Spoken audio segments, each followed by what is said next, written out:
ka-friendship, nandito kami sa labas. At dahil may blessing si Jam Jam sa kay Lolo Meets, McDo daw siya.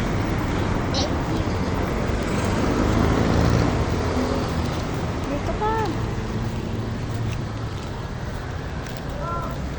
Init. Mainit ba?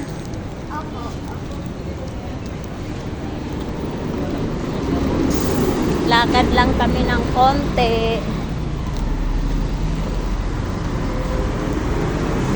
Galing nga pala kami, nagsimba muna kami bago, ayan. At habang nag-aantay sa pagkain, ayan, tumakbo na ang bata. Mamakbo siya.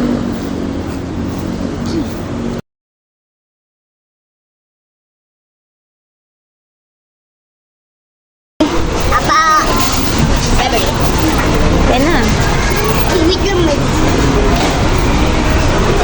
Nag-pray muna siya bago kumain. okay na. Kain na. Kain tayo.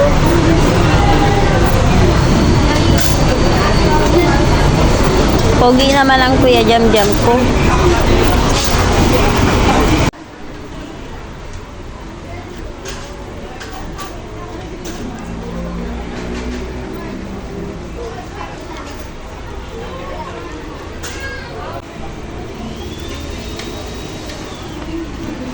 Happy? Apa? Super happy. Hmm? Super happy.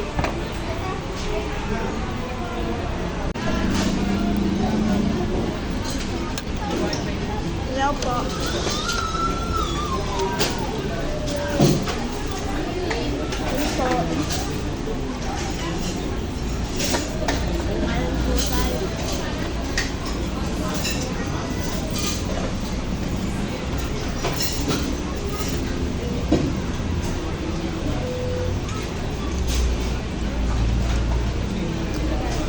Ikaw ba nagtatawa sa masko?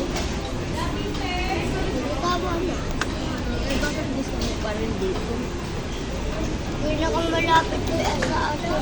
Ay, ganun. Malapit ka sa atin.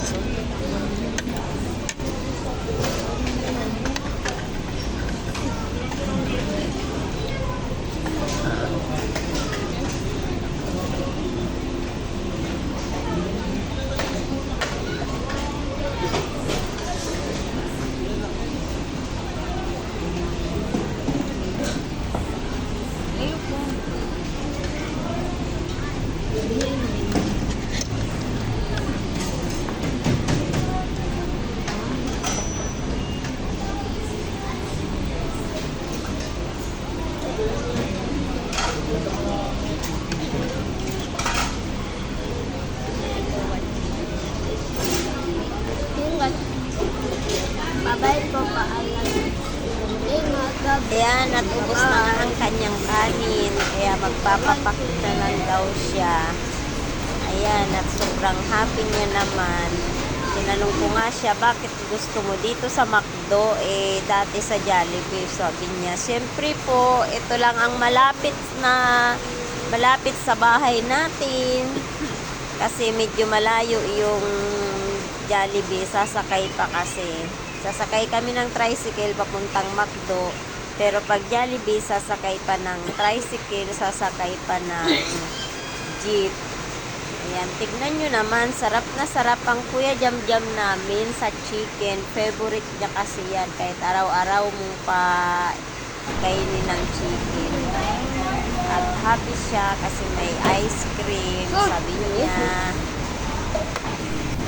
Thank you for watching. Ingat, God bless, and bye-bye. See you next video. Thank you kay Lolo Meets. Blessing si Kuya Jam Jam, kaya nakapag-McDo kasi pangako ko naman sa kanya yun. Nakapag-sumahod siya sa kay Lolo, eh magmamakdo siya palagi. Kasi minsan ayaw niya magpa-video.